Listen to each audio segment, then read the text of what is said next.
A recent article published in Inc. magazine looked at the impacts of positive and negative feedback and highlighted saying that the best leaders implement something called the 100 to 0 ratio rule. The idea that this can improve engagement, productivity, and performance.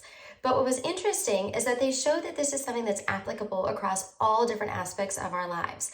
There was research in the Journal of Sports Behavior showing that the coaches yelling and screaming at players, that verbal aggression actually didn't have any positive change on increasing motivation or affect.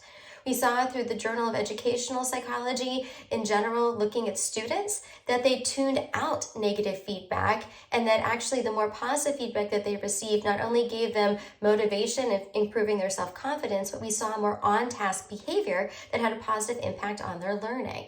In a 2020 study looking at the American Economic Review, an article here was showing that individuals in general, when they receive positive feedback, 99% of them remember it a month later, whereas only 35% were remembering negative feedback a month later. So across all different industries and aspects of work, life, and play, we're seeing that there's an impact of positive feedback versus negative feedback.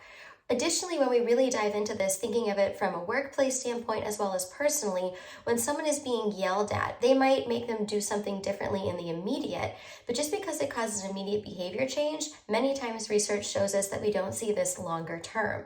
Positive feedback, working with individuals to help them to learn, to coach, to change the way that they're thinking about things, being able to look at the problem and not the person has a very positive impact in seeing longer term motivation, increased in terms of that self-efficacy and feeling valued, and also the contributions that we see toward businesses and organizations, as well as dedication to personal relationships. When you're yelling at someone, they may not remember the feedback that you're giving them long term.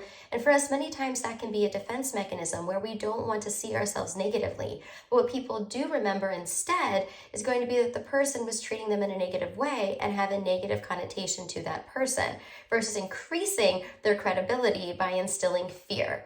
Many people also, when they're being caught doing good things, so when leaders are praising positive actions, reinforcing that, then that helps them to want to live up to those positive behaviors and to be seen the way that they're being seen by others.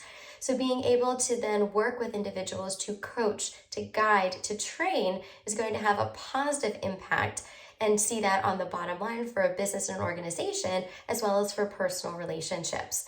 So at the end, being able to show people how to do things differently, focusing on the problem versus the person, and really giving that positive feedback. So changing that ratio, instead of being 4-to-1 or 5-to-1 from positive to negative, really doing our best to have it be that 100% of giving positive feedback and showing ways to make those alterations will have impacts for how we live, how we work, and how we play. Be well.